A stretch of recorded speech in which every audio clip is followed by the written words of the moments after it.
Hello and welcome to a new episode of Talking Snooker with Phil Haig and Nick Metcalf. Once again talking about the game we all love. We are indeed, and it's some familiar words this season becoming more and more regular. We're going to pay some congratulations to Kyren Wilson, would you believe? It's becoming almost a bi-monthly thing. It really is. What a season, Phil. I mean, you did that very useful and quite forensic look into other world champions, and there is nuance there. Some do have good seasons after, plenty don't. Plenty don't do much at all. But listen, some people find the status of world champion a bit overwhelming the season after. He's, I'm sure, found it very different, but embraced it. And a full tournament win, my goodness me. Could be more to come too, who knows? It's just been the most marvellous season for him.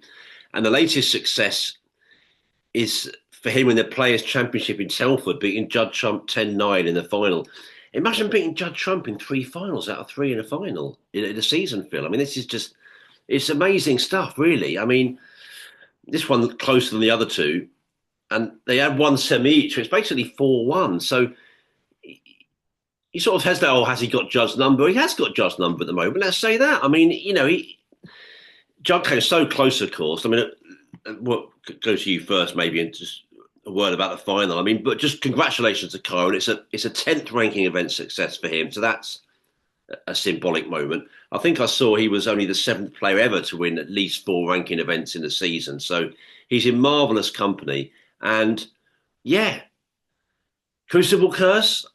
It's a naff old curse, but let's talk about it. He could throw it off soon. Well, yeah, of course. Yeah, I mean, it's almost one of those things that's playing really well right before the Crucible. That's going to be start to think we're going to start to question whether he can do it because of that. But that's always a nice problem to have, playing too well. But yeah, what an unbelievable season to beat Judd in 3 of those finals, and that in 10 of his. So he's won 10 ranking titles. In 5 of them, he's beaten Trump in the final. That is unbelievable stuff, isn't it? Right the way back to his first one in Shanghai 10 years ago.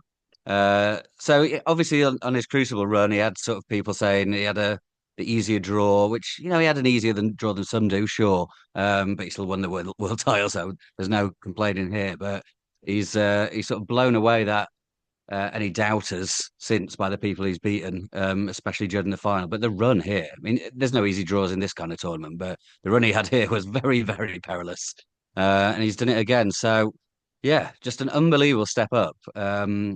I think, yeah, like you said, some world champions struggle. Most sort of say similar-ish. Some get better as world champion, and he's unquestionably done that. And since the Crucible, yeah, that's 5 finals, including the Crucible, sorry, and he's won them all.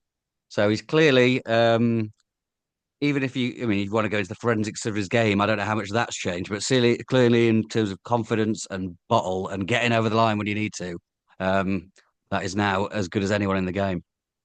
Yeah, absolutely well said. And I'll go back to my chat with him for the World Programme interview coming up just before this tournament.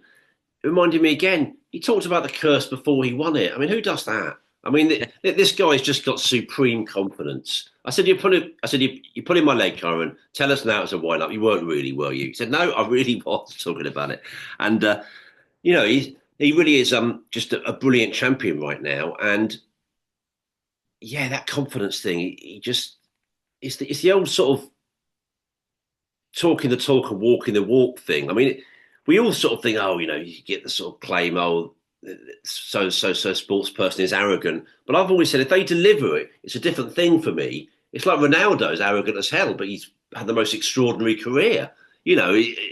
So you know he's one that's sort of just doing. I tell you what, as well, Phil, you can bet your bottom dollar if he had a bad season, people will be saying, you see, the World Championship was just a bit of a. They'd be saying that. They wouldn't stop. They wouldn't stop saying it. So he really is delivering in the best way. I mean, I thought it was a captivating final. What a watch! Didn't watch absolutely all of it, but certainly tuned in for the evening. And I mean, let's tell you the story of it, shall we? I mean, Trump kicking off very well with breaks of 90 and 58 for a 2-0 lead. Wilson soon made it 2-2 with breaks of with 55 and 81. It was 3-2 Trump with a break of 79. Wilson pitched a dramatic 6th frame and then went 4-3 in front before Trump made it 4-4. We loved it, didn't we? 4-4 going into the evening, Phil. and then Trump won the first frame of the evening. Wilson then winning four in a row. Now Trump could have won all of them pretty much. I mean, it was he had chances. Wilson produced a couple of top clearances.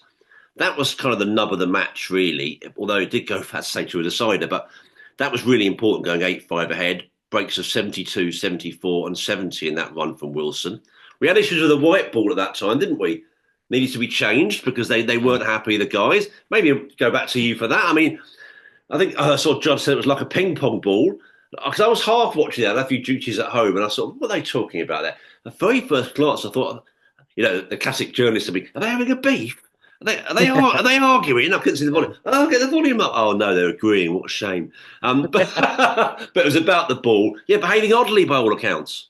Yeah, and yeah, a very strange one. You do hear of a light white occasionally, but it's just a very odd thing to happen, really. And these guys are operating on such tiny margins for error that they will recognise these kind of things straight away, and it will put them off quite badly. And Judd was pretty critical of it at the end. He said he never experienced anything like that in a proper tournament like this. So great shame that he felt like that. And yes, I mean it's one of those. It's same for both players, but yeah, not ideal. Clearly, whenever there's some complaint about conditions, it's not often the balls that's the complaint, but you want them to be as good as possible for these showpiece matches. So frustrating for those guys. To be fair, they played pretty well. You know, it wasn't. They sort of mentioned that. Well, Judd especially mentioned it wasn't the highest standard, but it wasn't a bad standard. It wasn't. They were sort of. I mean, they were so hard to separate, weren't they? That's why it was so great and so dramatic, so thrilling. But yeah, the white thing was an annoyance, certainly for them as much as for anyone else. Definitely, it was a strange one. I think we saw the measure of the man again with Trump in what happened at the next hour or so. Won the next two frames for 8-7, and that frame 16 was one of the most, if not the most dramatic of the match. Actually, I mean, it could have gone either way. As strapping on the colours. I mean, Kyren put in an absolutely nerveless pink to middle to clinch it. I mean, then he got the black. The black was pretty simple, but it's all about the pink. Then at 9-7, it's that classic two down, three to play with. I wouldn't mind looking at the stats. Clearly, the player in the advantageous two clear situation wins more often than not, but it's certainly not unheard of for players to win finals from that position. We've seen it happen to John Higgins a few times in recent seasons. And well, Trump looked like he might do it. He got breaks of 78 and 103. Again, I thought brilliant from him. He doesn't give up. He's thinking he's not at his best, and we'll take him at face value. Wasn't it his best? Clearly, very best. But he still takes it all the way. And then that they both had chances in the decider. That thing about both needing, wanting a chance. They both had it. But in the end, Cohen, I thought, had the loveliest of chances because all the balls were there, just little screw shots, little stun shots. Things can always go wrong in snooker, especially in deciding frames of finals. But to me, Judd had that. And a quick plug for me on Radio Snooker. I did some commentary on that last frame. And I thought Judd had that classic. I'm not a body language expert, but you didn't need to be. He had that arms folded, very defensive pose as soon as he missed that chance to let Kyren in. And I think I said on commentary, this looks there for Kyren. I think Judd would have seen that probably. Anything can happen, but yeah, Kyren got the job done. And I think he said something like, it would have been a pain, but he said it much better than that. He said it would have been really hard to lose that 10-9 because no one wants to do that. But for Kyren, too clear with free to play, that would have been a bit of a sort of half a sickener for him, really. But he got the job done 10-9. And that's two 10-9s, isn't it? Because he beat Barry Hawkins like that in Berlin. So that takes some bloody let's take some bloody fortitude, Phil, but to go into a decider in big finals against big players and do it. Yeah, exactly. That seems to be the rock solid confidence he's got and belief in himself at the minute. That pink especially was, I mean that. Yeah, I was going to say maybe he wouldn't even take it on. You would. It wasn't one you could turn down, but he played it so confidently, powered it in. Just and then yeah, that chance at the end.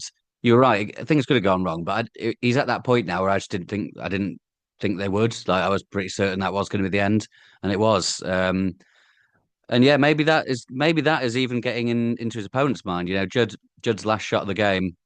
It was difficult to know what to do there. He was not left with any nice options, but he sort of made a pretty of a hash of the pot he was going for, and then just left Kyren in. And you wondered if that was because Kyren's been beating him recently, and because Kyren has become the player he has, and it makes other people make choices, and crack under pressure a little bit when they're facing someone who they know is going to punish them. So he might be getting that sort of aura about him now. If he's not, then he certainly deserves it. He's won the tournaments to prove that he can have that. So yeah, no, just very, very impressive, and he just keeps rolling on. He's still not quite sort of made favourite with the bookies before tournaments, but it's not going to be long until he is in that slot. No, he still has to go some to get the belief of the snooker public, I think. Because what we see Mm. in polls when we put up ahead of semis and ahead of finals again this time, certainly ahead of the semis, and all no, not sure I fancy Kyren much, people. So, but listen, Trump's far, far more of a serial winner. There's no comparison. He's absolutely won three times the ranking tournaments and more. So, you know, that's fair enough. But listen, as you say, it's narrowing, and there's a great respect between them now. You can see that. And I think you may have said it very well early in the season. We talk up these rivalries, but we're sometimes a bit careful. You think, oh, this is going to be amazing for seasons to come. And then they avoid each other for 5 years virtually, because they're on the other side, or one doesn't quite get into this one. I think, oh, okay, or get into the final, whatever. But I don't care if it doesn't deliver in the seasons to come in some ways. Deliver this season. It's been an epic backdrop to this season, actually. I've seen a couple of messages saying, who knows, one or two more to come. Wouldn't that be an unbelievable, epic way to finish it still? But yeah, your thing about, this is my big one about not wanting to win the tour. I don't mind winning this one if you're a Kyren fan, but I'd be wary of him winning the tour. Problem is, of course, these guys don't go to the tournaments thinking, I better not win it because I might not win the one after. They want to win it, but I always think the tour championship, that's a funny one to win, I think, if you were going to do the Crucible. But we'll see. Fascinating tournament to come for. We'll look ahead of that shortly. But let's maybe go back a bit, shall we? About that final and just, what a brilliant watch it was. And we were last on air, actually, weren't we, when the early matches were taking place. Mark Williams beat Ding 6-2. We had that result for you on the air. We didn't say, of course, what happened afterwards, that Mark's talking about his eyesight really deteriorating. He's saying he may need laser eye surgery, clearly affecting him. So that's sad to hear. We hope that does get sorted. We think he probably will. Kyren Wilson beat Mark Allen 6-3. I mean, that was nearly done when we were on air. Kyren got the job finished, and Allen continues to be out of sorts, not talking well about his game at all, really. Mark Selby beat Sidwai He 6-3. Neil Robertson beat Stuart Bingham 6-4. A lot closer than the World Grand Prix final, but the same winner. Judd Trump beat Lei Pei Fan 6-2. Sean Murphy 6, Barry Hawkins 4. Well, Murphy was off like an express train there, going 3-0 up, but Hawkins made him work for it. And then two deciders, both really good. Xiao Guidong 6, Wu Yiz 5. Break of 73, the deciders to win it for Xiao. And John Higgins 6, Chris Wakelin 5. Well, Wakelin must have been pig sick after that. I mean, he had big chances, 4-2 up, real scrap for the line. The decider went all the way. Higgins won it on the pink. And you talk about confidence gain. That win that John got, to me, even as a fan and a journalist looking on, I'm already fancying him more to win the scrappy ones, the type than I was before. It works out. It's funny, isn't it? And we're now saying, oh, the old Higgins. Well, the old Higgins, the last 3 or 4 years, was losing those sort of matches. Now maybe he's going to start winning a few more of them. Yeah, I think he said some words to that effect as well. He just felt more confident, and that's we talk about that all the time. How wins give you confidence, obviously, but sometimes you don't actually see it. You can't see it in actual games like that. But that was clear. Although he didn't play great, but he sort of got over the line. And yeah, Chris, he's had a few of these close. I guess he's just made quite a big step up over the last couple of years to the elite level. That's why he's in this tournament. And he's just now sort of needs to go again, I suppose, to be competitive and try and go deep in these ones. So he's learning at this top level, and he was very nearly got a great win over Higgins there. But yeah, some really good games. Yeah, I watched both those decided. Zhao against Wu was excellent, and Murphy again. We'll get to what happened to him in the next round, but there was no suggestion he was about to get thrashed in the next round because he was looking very, very good against Barry Hawkins as he has done all season, really, Sean. Obviously, the Masters will make a great season, even if he does nothing else. But it almost feels like he hasn't quite got the rewards for how well he has looked a lot of the time outside of that one big win. Because a lot of the time I've seen him, he's looked absolutely amazing. Well, Hendry said it on television. He said he's the best informed player in the game. And that's with Judd and Kyren around. And in fact, he tipped him to beat Trump. I mean, Listen, I didn't think that was a bad prediction at all. But it was really surprising the way it worked out. Judd winning that 6-0. It happens. I mean, Sean was saying he doesn't know how he beats a player like that. Yeah, I agree. I think Sean could have had, one, two, certainly one more trophy in the cabinet. Sometimes players say that thing about, oh, they're playing. I come up against guys that are playing really well against me. You sometimes think that's a bit of a hammy line because you look through it, you think I don't really remember that happening. But with Sean, it's exactly the case. He is beating guys that are playing brilliantly. I've seen most of the ones he's lost, or I certainly read about them if I haven't seen them, and it's like, yeah, that is the way it is. Breaks of 77, 101, 65, 66, and 55 from Trump. And Murphy didn't really make loads of bad mistakes or anything. And I think he pointed out himself, wasn't long. He's left an absolute howler there from Sean letting Judd in. It was just Judd knocking long reds in and getting in and just playing brilliantly. Kyren Wilson 6, Mark Williams 3. I thought Mark sort of packed up at the end of that. Then I thought, oh, wait a sec, with his eyesight, I shouldn't really be being too harsh, but he just threw his arm at some pretty mad shots towards the end. A couple of them went in. You think, oh, he might be doing one of those mad ones where he comes back and wins it. But he didn't really give himself a great chance of coming back in that, I didn't feel. But that was obviously a good win for Kyren. Neil Robertson 6, Mark Selby 3. Well, Selby made the highest break at 139, but good win for Robertson. I said it on social media. The way I said it was, he is back to strolling around the table like he owns the building. And I'm here for it. He's got that Yeah. confidence. That's a Murphy thing as well with the old Murphy stomp. Most of them have got that. They've got their characteristic strutting thing. And Neil's got it, walking around like, yeah, I'm made to be here. I'm made to be winning these matches. And maybe these tournaments, I think a lot of us are fancying him at that stage. It didn't work out like that. Beaten by great performance. We'll come to that. And then John Higgins 6, Xiao Guidong 5. Yeah, I saw a fair bit of that. Higgins 5-2 down. Xiao played some bad snooker in the last 4 frames. My goodness. I mean, he really played some bad shots. Again, Higgins coming back. He said something like, first question from Joe Douglas on ITV, and how did you get that done? He was like, just stuck in there. I just stuck in there, Jill. I thought that's the summing up of an amazing 30-odd year career in some ways. That's what he does. He's done it at the Crucible time and time again. Oh, John Higgins was outplayed today. How did he get on? 4-4. Oh, typical. And there we are. Back to you, Phil. But loads of great stories there. And what a lineup that was, by the way. I mean, you don't get bad lineups in this tournament, but that was just mouth-watering stuff. But yeah, Trump 6, Murphy 0. They all do it to each other. We had a 10-0. I know Stuart's not quite at that top level the way he's playing, but still, we have whitewashes. They're surprising. But yeah, we had quite a lot of late nights and late afternoons. That was we went early to bed that night, Phil. Yeah, that one. Yeah. Yeah, I think Murphy had a chance in the first frame, didn't he? I think that was the only one he'd look back and be like, oh, it could have been different there. But after that, he was just blown away. And it happens, yeah. I mean, I think you're right. You hear some people say that, oh, I've just run into a lot of people playing well. I know while Neil was really struggling, he said that sometimes. And I thought, I've seen some of those matches, and I'm That not sure wasn't they that were wasn't playing that that well. wasn't quite true in the Robertson No, case, was it? no, not No, quite. I mean, occasionally, of course, but like, yeah, the idea that his claim wasn't as convincing as Sean's claim has been recently, I don't think. But yeah, no, it does happen.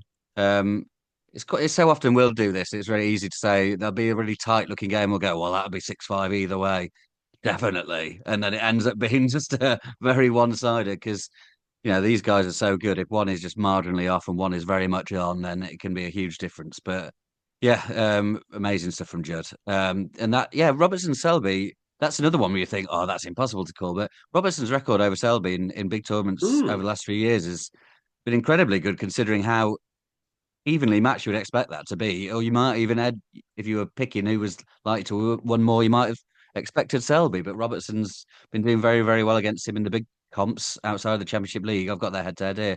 19-9 in Robertson's favour. I'm about to say, is it about double? That's sort of mad, Yeah, isn't it? Half that's mad in crazy. a way. Yeah. Yeah. Yeah, you wouldn't think that, other than having watched the games and knowing. But yeah, no, so very, very impressive, Neil. And yeah, I thought he was looking so good there. Um, but as was everyone. Well, actually, John Higgins wasn't looking amazing, really. But this is the thing: it's his form hasn't necessarily like sprung back to life, but it's just the mental side of it. It's such a clear evidence that he's quickly been fixed, thanks to that win in China. But yeah, an amazing lineup for the semi-finals, which I'll admit now I did not see very much of because I was on a stag do Friday, Saturday. So I'll leave them to you. Yes, you were telling me off the air. that you have been to Liverpool, that great city, and had a marvelous time. You did well to pick a non-football weekend, so no sort of disturbance or distraction from that. And you said to me you only had about 3 or 4 shandies, but that was enough for you. Yeah, exactly. Yeah. But those shandies proved to be very, very strong. I'm not sure what happened to them, but no, yeah, great. I don't know if we've got any listeners from Liverpool, but what a city. That was so much fun. But yeah, still paying for it now a bit. This is Monday afternoon. I'm still not feeling the best, but it was all worth it. You can't say things like, I don't know if we've got 1 or 2 listeners from Liverpool. We're massive in the city. Surprised I haven't got a poster of us up at the bloody Lime Street. Huge. Get great numbers from there. Yeah, no, I'm glad you had a great time. But yeah, I continue to be a bit under the weather, and you're obviously suffering the effects a little bit of that weekend. So, but we press on. Top pros, everyone knows that. Semi-finals then. Kyren Wilson 6, Neil Robertson 5. And Wilson showed the pure class of a world champion there, it has to be said. Lost the ninth frame, didn't he, on a respotted black. And we all did the old Selby thing about putting the frame that's just gone behind you. I mean, Kyren's getting quite a lot of that, frankly, about him. Breaks of 89 and 134 to claim victory. That reminds me, by the way, I'm not sure we said it on here. I meant to. I liked the Higgins thing recently about reminding him of John Parrott. I loved that. I Hmm. thought, yeah, I'm not sure if you said that a lot or I've not maybe heard it. I thought Parrott is a good comparison. I liked that. I liked it because it's gone back a long time. It's not just liking to the peers, which is maybe a bit easier. But John's played that long. He knows, of course, playing John Parrott, not just watching videos. So, yeah, the way he scores, that mentality, I really like that comparison. But yeah, Kylan got the job done. And pure class from him and pure class from Judd Trump to beat John Higgins 6-4. Good match. I saw some of it. Certainly top match. Yeah, John hadn't played that well. Played quite a bit better in that match, I thought. But the scoring from Trump you can't argue with. Breaks of 130, 126, 88, 61, and 53.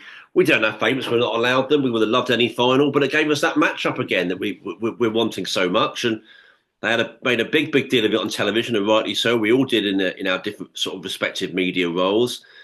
You know, it doesn't really matter in a way, does it, that it's got a bit one-sided with 4-1. I know I say he's got his number, but you still wouldn't confidently put it the next time they meet in any way, really. So it's just brilliant stuff. But yeah, I mean, I know I'm a bit obsessed recently with the player of the season thing, but it strikes me that Wilson 6, Robertson 5 could be a big match in that narrative of player of the campaign, eh? Yeah, I mean, that's a tremendous win, tremendous performance there. And yeah, I mean, on that race, you'd have to put Kyren slightly ahead of Judd now, I suppose. I mean, Judd's won there's 2 big ones at the UK and Saudi, but it's hard to put Judd ahead of Kyren if Kyren's beaten Judd in 3 finals, really. Tougher argument to make. But Good yeah, it's point. going to be very interesting going into these last 2 tournaments. Um, Not that I guess the players are worried about that race too much, but it'll be interesting for us lot to chat about in the Crucible press room or wherever we're doing it. So yeah, but yeah, it's always down to what happens in Sheffield. So there'll be some late contenders making a burst there, but yeah, Kyron's probably ahead in the race for me at this point. Yeah, it's a bit naff from me, really. What was it? Was it Rio during the last European Cup final? He's going to win the Ballon d'Or Oh yeah.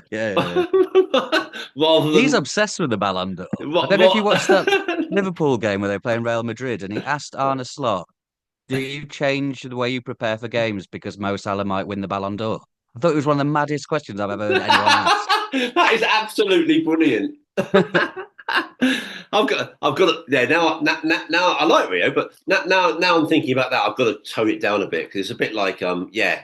I don't want to go into that sort of realm. I mentioned it on here not so long ago. You know, when someone's won Olympic gold, will they win sports personality? Yeah. I must maybe tone it down. But yeah, it's an interesting race, and well, there were good semis. They were good. I mean, there were great semis and a great final, and that's what you want from a tournament. If the last three, that's what was the problem with the last World Championship, really.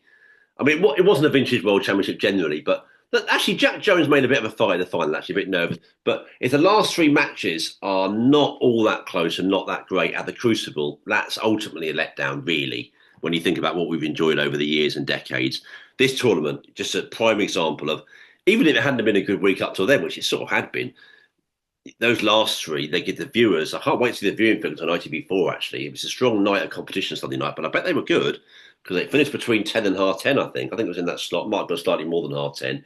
It was around that time, and I'm sure they'll do well, and I hope they do. And it was very good coverage from ITV. That leads me on to maybe the next point about television. Top music choices. I mean, I'm a big fan of Pick of the Pops on Radio 2, one of my favourite radio shows, Phil. It's like listening to Pick of the Pops all week when you're on ITV. I mean, I've got a couple, one of my standard jokes in about being asked to do the music, and please make sure it's one of the newest records in your collection. ABC, a bit of ABC at one time, loved a bit of that. It was great stuff. They really do well. Great montages, because montages when I was growing up was a huge part of watching sport. That sort of declined really. You get them at World Cup, Olympics, but not so much in regular sort of sporting events. But ITV do them all the time on the back of the ad breaks, and yeah, we need a bit of light relief after those ad breaks, by the way. But anyway, good stuff from ITV. Top team, I thought. Talk about the game so well, so intelligently, always offering something a bit different for you. I like that. Good voices. Yeah, I can't speak for the venue in terms of not being there, but I thought the crowd looked a bit thin early on. They got bigger. That's standard, actually. People have more time later in the week, and it's more attractive. But yeah, no, seemed pretty good. And yeah, were you singing along with some of those music choices, Phil? Did that get your thumbs up too? I mean, that one you posted, which is I guess is the ABC one. I didn't recognise that one. A bit before my time, I think that. But yeah, no, ITV are always reliably good for like left field choices, I suppose, but great ones. And yeah, I'd say about the coverage table. This wasn't an intentional thing, but I seemed to be on table two quite a lot in the early half of the week. And Michael McMillan and Joe Perry were the commentary team over those few days, and really, really good. Just was really enjoying. Um, which you don't always get. This is just sort of commentary style, but Michael would sort of ask Joe more sort of journalistic-y questions. So him sort of telling anecdotes and stories from his career, which is a great sort of source of having a player who's been around for that long. Um, Sometimes the focus is, as it should be, on the game, but there is space to sort of chat around it a bit, and they were doing that beautifully, I thought. So yeah, I was enjoying that. But yeah, the whole team's obviously superb. It's a lovely setup they've got there. Everyone's a great value. So yeah, no, another good tournament from those guys. Now, I will let listeners into a bit of a secret, and maybe you as well, Phil. We said recently about um, someone mentioned about a snooker hipster, and my ears pricked up. I thought, oh, that could be a good subject. Well, I think maybe you're watching a table two might go into that, or sometimes three and four at a tournament. I don't mind that. Because I thought that was a good topic, and then I thought about it. I thought I can't think too much about that. Maybe we'll get people to write in, and we'll do that in the summer properly. It's qualifiers, a love of qualifiers. Watching the other table, that's not a bad start. I don't even think of any others. I'm sure there are some out there. So if you've got There's your definitely some in those multi-table events when you're sort of early on, yeah, like the qualifiers. Sometimes you can go on a live stream, and there's genuinely about 12 people watching, and you think, I'd love to meet these other 11 people here. As a unique breed. That's a nice diplomatic way of saying it. Unique breed. I love hipsters, by the way. I live in Hackney in East London, and most people may not know this area, of course, but it's quite well known for being very trendy. And they're great characters. They bring in the best things. We were eating sourdough bread, having the best coffee in the business, thanks to that lot. They brought that in. So, I'm a big fan. And if you've got any of your snooker hipster thoughts, then please do message us, Talking Snooker at yahoo.com, or tweet us at Talking Snooker. Might well do that in the summer when we're desperate for content. I mean, we're someone needing a bit more content. Don't think we're desperate, too harsh, Phil. What a good tournament, though. I mean, have you got any words sort of to sum it up overall? Good value, good fun, big time snooker every day. And also the word about telly. I mean, this is, we all go back on about yesteryear, me more than most, I know at times, but there's no way we would have seen this sort of stuff going back. We'd have been looking at CFAX and teletext for the scores, But they're on air every day. It's the beauty of multi-channel television. And so often there was hardly any time, wasn't there, some days between the afternoon and the evening. It was going until 6, if not after. Oh, we're back in about half an hour. Oh, brilliant, In fact, one day I never did find out. I never did because I had to do other things.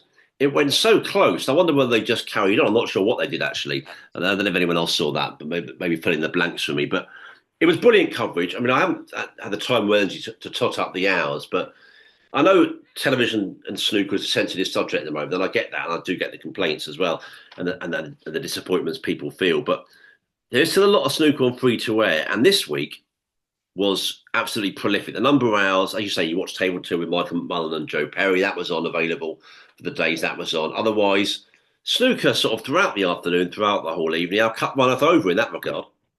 Yeah, definitely. Yeah, there was definitely a couple of times where the winner was in the studio at the afternoon session, and the interview felt like insanely short because they were like, "No, we're off now, bye." But that was just because we got so much snooker. So I'm not really complaining. I'm always up for long interviews at the end, but we can't complain if it's just because we got so much snooker to watch, which we did. So yeah, no, they're great events. Yeah, and in a way, it was a shame that the Grand Prix left ITV because that was just one less off there. And these are really nice events, great team, great coverage. But yeah, maybe this is the segue into the next one because we've got another one coming right up. The Tour Championship, no less, Phil. What a tournament. And yeah, well teed up from you. And we'll look ahead to that shortly after saying, once again, congratulations to everybody that put the Players' Championship on. Judd Trump. I'm not going to say congratulations to Judd. I know we get that sort of like, oh, you must be delighted to reach the final. I don't think so. He'll be gutted to lose. But congratulations to Kyren. Brilliant winner. And the Tour Championship is to come. And we'll look ahead to that in a couple of moments' time here on Talking Snooker with Phil Haigh and Nick Metcalf. We talked about one great Northwest city already in this episode, Phil, in Liverpool, and all eyes will be on another great city in that part of the country, Manchester, of course, the Tour Championship, right there in the centre of that fine city. And well, you like deja vu, don't you? Don't you? You're one of its biggest fans. I quite like it too. We're going to get a lot of deja vu this week. I mean, bloody hell! It's almost a repeat showing. I was saying to you, I don't mind repeats. I'm a bit under the weather, so I've been cheering myself up by watching Ronnie Barker and Co. in 50-year-old episodes of Porridge at the moment. So that's what I'm going through the old back catalogue of that great comedy. So I don't mind repeats. This is a right old repeat showing. I mean, should we go through the matches? We'll be seeing first. It's Sean Murphy against Barry Hawkins, Zhao Gudong against Wu Yiza, Mark Selby against Si Dwai Mark Williams against Ding Junhui. I should say the Murphy Hawkins winner plays Judd Trump. The Zhao and Wu Yiza winner will play John Higgins. Selby and C winner will play Neil Robertson, and then Mark Williams against Ding, the winner will play Kyren Wilson. Before I forget, I meant to say earlier, I think I saw this comment on the Digital Spy 4, which I always enjoy looking at. Lest we forget, it wasn't that long ago that we were saying, oh, will Higgins be all right in the top 16? Look where he is now. I mean, that is a really good comment. I loved it when I saw that. I thought, yeah, the progress has been tremendous in recent months. So consistent from Higgins, even if he's not winning stuff, getting deep. So, yeah, we're really looking forward to it. As I say, this is don't adjust your television set. Don't bang it at the top. What am I doing? Am I watching last week's action? No, it's a new tournament, but the same matches.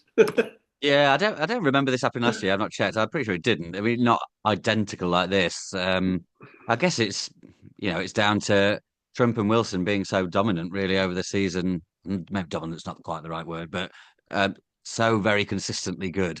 That the other guys haven't been able to jump up and down the rankings last week.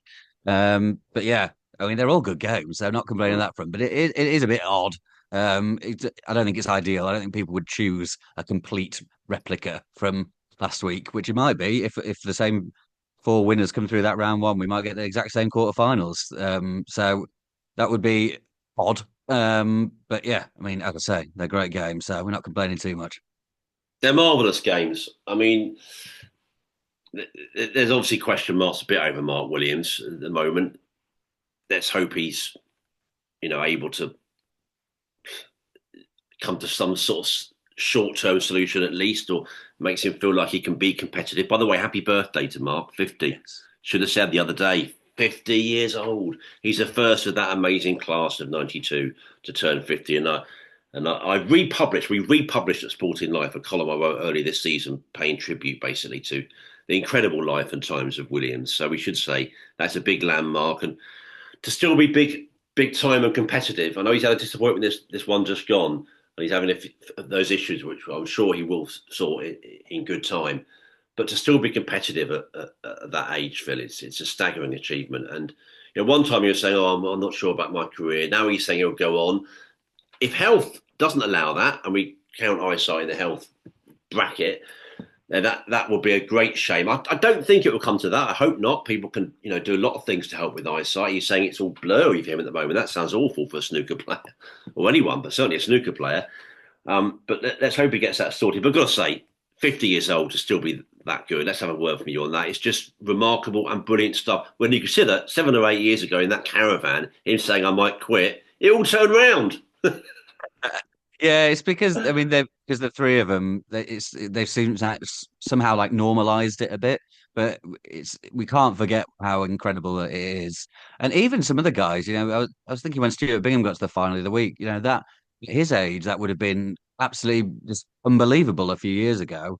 But we've all just become so used to it because all these guys have changed how we view things. In the past, in the not too distant past when they were getting to players were getting to 40, you'd be, well on the way down by that point.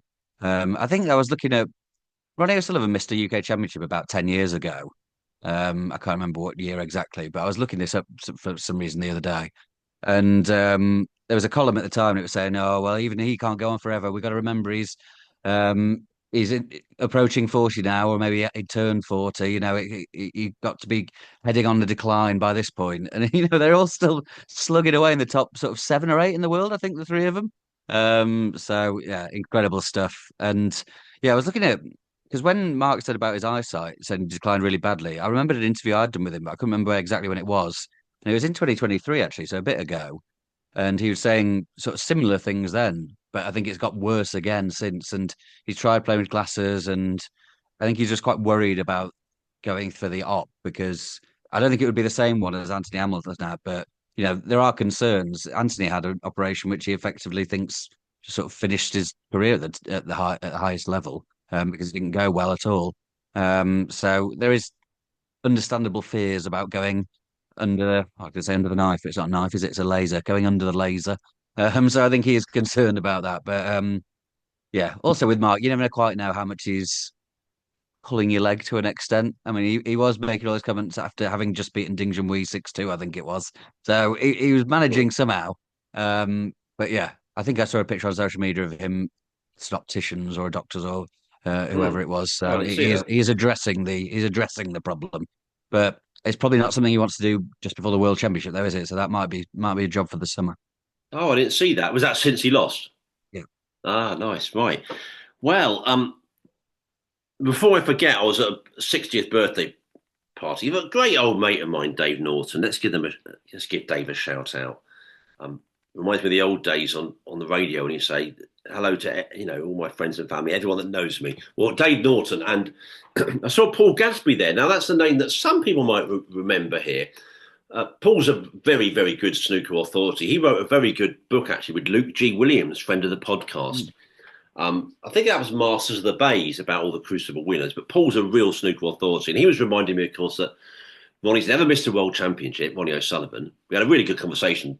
Paul, one of those great sort of characters that tell you more in 10 minutes and some guys will tell you in about 10 hours. I don't mean that disrespectful to the others. He just nailed on what he says. And of course, Ronnie has missed Masters. You mentioned that UK. That would have been the 12-13, I guess, one when he missed virtually everything. Unless it was another one that I've forgotten. He did miss another one. I think it Did might have he? been 15, 16, something like that. But yeah, but he obviously missed that one as well, 12, 13. Oh, that's funny. I don't remember him missing another one, but yeah, sure he did. He certainly missed the Masters where Bingham won. That was the COVID one. He missed that one just before COVID in 20, and this recent one. So yeah, but never missed the world. And yeah, I mean, Paul was talking so brilliantly about something else. Reminded me to something else happened in that conversation. Then I can't quite bring up to maybe think why I brought Paul up. He may have been talking about other sort of players generally, just about the class of '92 and how amazing they all are. But yeah, I mean. Mark and Ding is obviously, this one didn't reach the heights of the Masters one. Let's hope this could do. They're both sort of in their best of form. Sean Murphy, Barry Hawkins, you can't really cool. I think I saw Sean say how good mates they are, and it's always difficult to play your mates, and it's a bit like that with them. It's always a really good battle, and it's always a. I think Sean used the word value for money, and with their last one, I'm sure it'll be the same again. People will really enjoy watching that.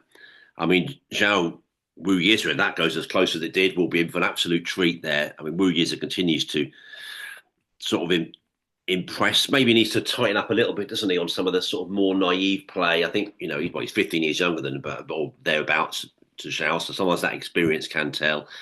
Mark Selby, C. He would say the same things about C actually, and some of the bit naive play, but lovely, lovely guy to watch. Against Mark, of course, a serial winner. Yeah, Paul was actually asking about the World Championship, and I said, I think you've got to maybe half fancy Selby, but I'm thinking more and more about Kyren. Funny enough, I need to get back to WST. Just been asked to do some predictions for the program that I'll be doing, and I might go for Kyren just because I can't wait for us to not talk about the Crucible Curse anymore, Phil. That's a big incentive for me. Yeah. But yeah, just brilliant tournament. Hard to predict a winner. These guys can all beat each other, but we're just looking forward to it, aren't we? And in Manchester, I wasn't able to get up there myself, but I know where it is. It's right in the centre of that fine old city, and I don't know if you maybe I know you did get there last year. You can speak highly of it again. It's what we want, isn't it? It's big tournaments in big cities. We have a few of them. We have maybe half a dozen of, you say, great cities with great tournaments. This is one of them. Yeah, definitely. Yeah, it was a great move last year. Really impressive place, great setup, enormous press room. I know most people won't care about that, but it was vast. But yeah, no, I think it went down really well. It's a great spot. So yeah, I mean, it's tough to call. We've had a couple of double winners in recent years, haven't we? Murphy did the Players and Tour double, and Robertson the year before that, I think he did as well. I think Ronnie's done that before a few years ago. So that's not out of the question that Kyra could double up here, and then cool, maybe he would go into the favourite at the Crucible if he'd done that. So we'll see.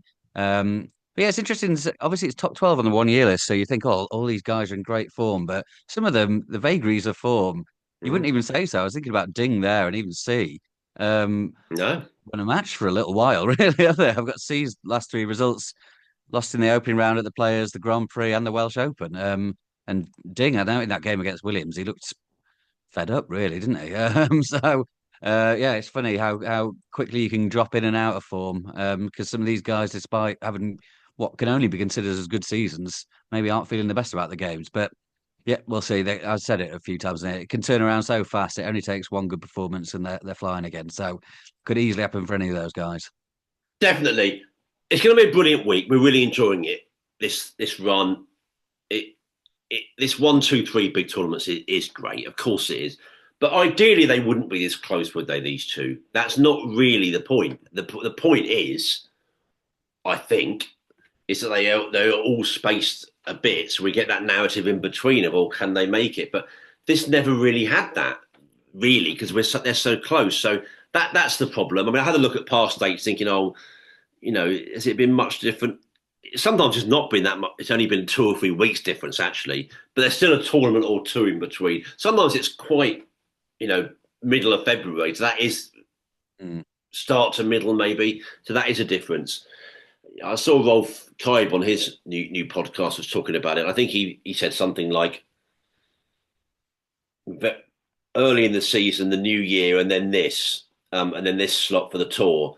And it's not as easy as saying that. I mean, ideally that might be the way to go. So you keep it. I might look exactly what he said before we go off air actually to get the months he said. But yeah, they wouldn't be as close, would they? In an ideal world, these two. It won't take away from it. We'll have a great week, but the repeats really have come because it's back to back, isn't it? That's really the reason I would say. Yeah, I think that's right. Yeah, yeah, it's not perfect, is it? And I think there was just some uncertainty about Hong Kong, wasn't there? That didn't get announced until well into the season, did it officially? So I think that's what moved it. We'll see how it lays out next season. Well, I was going to say I'd be surprised if they do the same, but maybe they are a bit stuck with what they've agreed with Hong Kong. I'm not sure, but we'll see. But yeah, I think ideally you want a bit of a gap, just if it makes sure those repeats don't happen again. It's not the end of the world, obviously, but yeah, I don't think it's how how anyone would choose. But yeah, no, it's going to be good. I was looking back. I mean, last year's Tour Championship was very memorable. Mark Williams' run where he turned up having been playing pool, insisting that he had no chance. And this is what I mean about maybe he's pulling you. You're never quite sure how much he's pulling your leg because he made that unbelievable clearance to beat Tom Ford in the first round. Then beat Judd Trump, Mark Allen, and then Ronnie O'Sullivan in the final. Yeah, that was an ideal week. Having said he was arrived straight off the plane, put his pool cue away, and he's got no hope here. He had a bit of hope, didn't he? It was very, very impressive. It really was, yeah, definitely. And yeah, inevitably, I can't quite find those dates, but it was around that. Ah, I've got it here. First one in November, second in January, third in March, April. That's what Rolf Kaib, our friend from Germany, of course, that great voice of the game from that country, you can hear on Radio Snooker. I spoke to him when I was over at the Tempodrome for that German Masters recently in Berlin. So yeah, I mean, listen, it's not easy to put a calendar on. We know that, but yeah, some gap would definitely be better. I think that's a tour championship done in terms of looking ahead, Phil. I mean, it's going to be an absolutely brilliant week, of course, live on ITV, big time snooker every day, long matches. That's the end of the Mm. short matches for the season.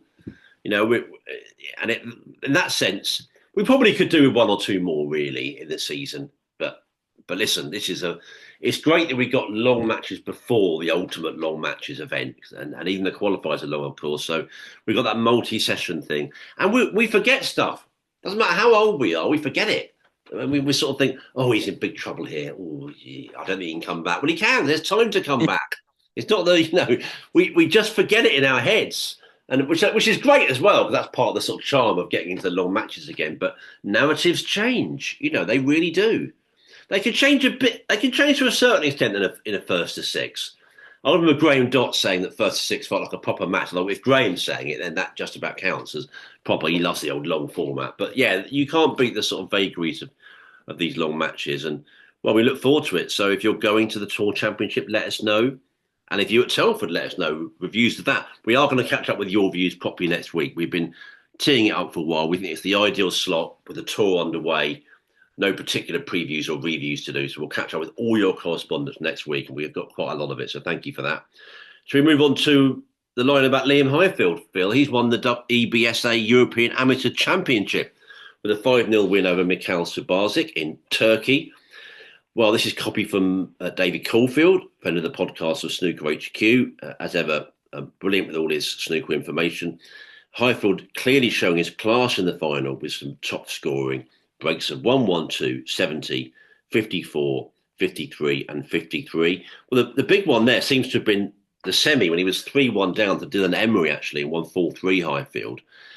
Obviously, the final was a lot more comfortable. Against a 14-year-old, though, who we already said, didn't we, last time we won the under 14 and under 16 titles. Well, he's now been offered a 2-year tour card because Highfield already had one, of course, from the global playoffs.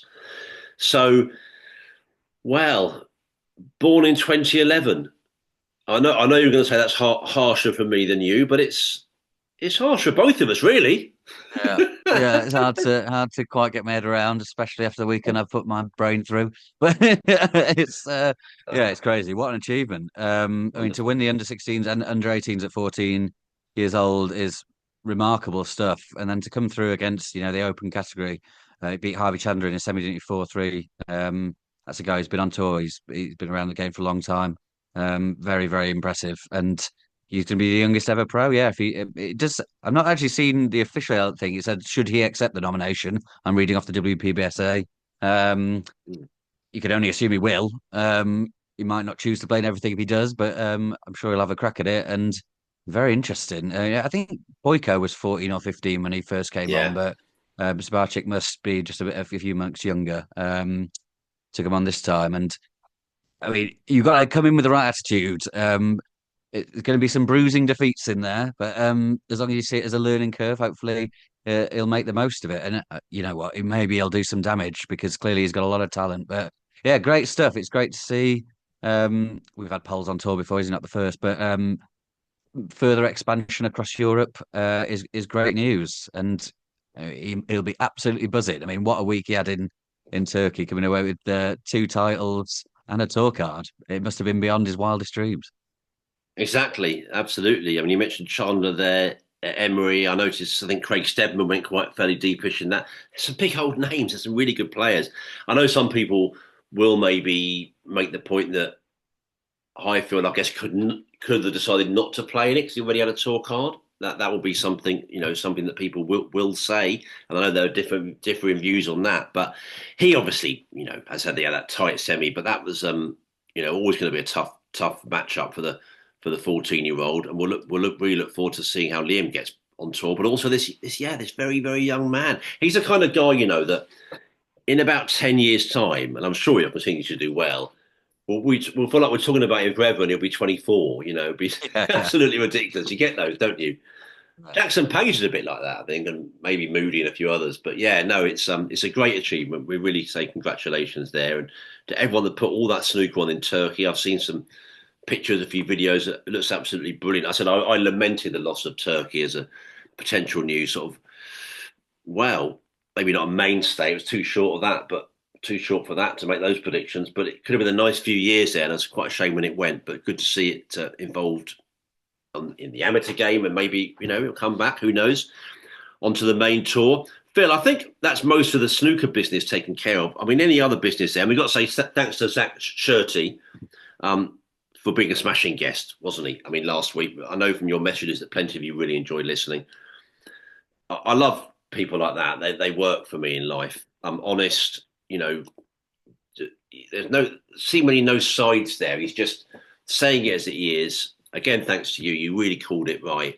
I actually had a couple of messages from people that, I don't mind saying that they were saying, like you said for a while, and maybe I sort of said as well, they're really going to follow him. And people say that about a lot on here, but they've said no, they really were found him so endearing. They're going to follow his results quite intently now to see how he gets on and wishes him well. Because when you get to know the people like that and they're so pleasurable to listen to, I learned a lot about him myself.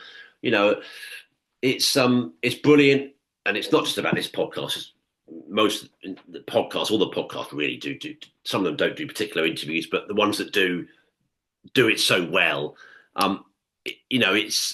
It's this forum, isn't it? You can't do it. You can't do it you do it very well with your written interviews, but really, there's nowhere where you'd have the space for it. So that's the sort of bravo to I guess the invention of this whole medium. But Zach was great. Thanks to you. Thanks to him, and we'll get him on one day when he's hopefully won some big stuff on tour or won a tournament. We love to see that. Or get deep again. He certainly had a great run recently. If that's a sign of things to come, then all the best for him. Yeah, for sure. Yeah, I think it is very useful to actually hear people talk. I've done some interviews with him before, and you obviously can get things across. I mean, I wouldn't admit that you can't because that would be detrimental to my job. But you can't get quite the feel of a person like listening to them. Like you used the word endearing there. I think that's exactly right. Just a really nice guy. So yeah, no, I'm glad people enjoyed that. If you haven't listened yet, give it a go. And yeah, I'm sure a lot more people will be supporting him in World Championship qualifiers than they were before. Norris McWhirter isn't with us anymore, Phil. But if he was, I think I'd be a strong candidate here for doing the most waffling on a podcast for quite some time. Tremendous amount of waffle for me today. Let's also say that you can hear audio commentary from me on the 19th and final frame of that brilliant Players' Championship final on Radio Snooker. And I'll have a new Sporting Life column for you later this week ahead of the Tour Championship. Always loads of great stuff on Sporting Life. I've got to say, Richard Mann, always a top voice on there, and regular Neil Fold's columns as well. And no, you do. By the way, not saying you do a great job of bringing players to us with your written pieces, no question. It's just here when you can natter for an hour or so with someone. I mean, that's just absolutely incredible. We never would be able to have done that in the past, And thanks to Paul Barnsley as well, who sent a very nice message for our 200 saying, that he's really got to know certain players. And so have I while doing the job. Plenty of them I knew a bit about, sometimes hardly much at all, but learning about them. And some of these guys that don't always get the limelight, that's brilliant. So no doubt you'll have stuff to come, Phil. I don't want to sort of nail you down, because sometimes you'll say, no, actually, I'm away for a few days and I'll put you in it. But you might have something. Tell us. Yeah, I'm sure I'll rustle something up. I'm actually off to Brussels on Friday, so I'm away next weekend again. But yeah, no, there'll be some pre-tour championship stuff this week, so keep an eye out for that. You're having more trips than Alan Wicker. I've been I've been saying that in the office recently. One of the offices I go in, that they're all so old. That's like a new show for them. But most of the places, yeah, you just get like blank looks. Alan Wicker, what? Right, let's go, shall we? We enjoyed the players. We got the tour to come. Have you got anything more to say? Otherwise, forever hold your peace. And we'll be back. I salute you and say, I'll see you next time when we'll catch up with your views. Thanks, everybody. Just time to get it in still. If you've got your point, tweet us at Talking Snooker or email talkingsnooker@yahoo.com. But thank you, sir. Yeah, no, always a pleasure. And yeah, get some. I would love to hear from people who went to Telford. Yeah, that would be good to know reviews of that place, what it was like, and points about anything really. Keep them coming in, and we'll speak to you next time. All the best then. Thank you very much indeed. Once again, say hats off to Kyren Wilson, a fourth tournament for him next season. And yeah, I tell you what, we haven't done. We haven't said Sheffield's getting nearer. Should do. Two weeks of qualifying, less than four to the Crucible. 17 magical days and nights. We're with us once again before you know it. But for now, from your old friends Phil Haig and Nick Metcalf, cheerio.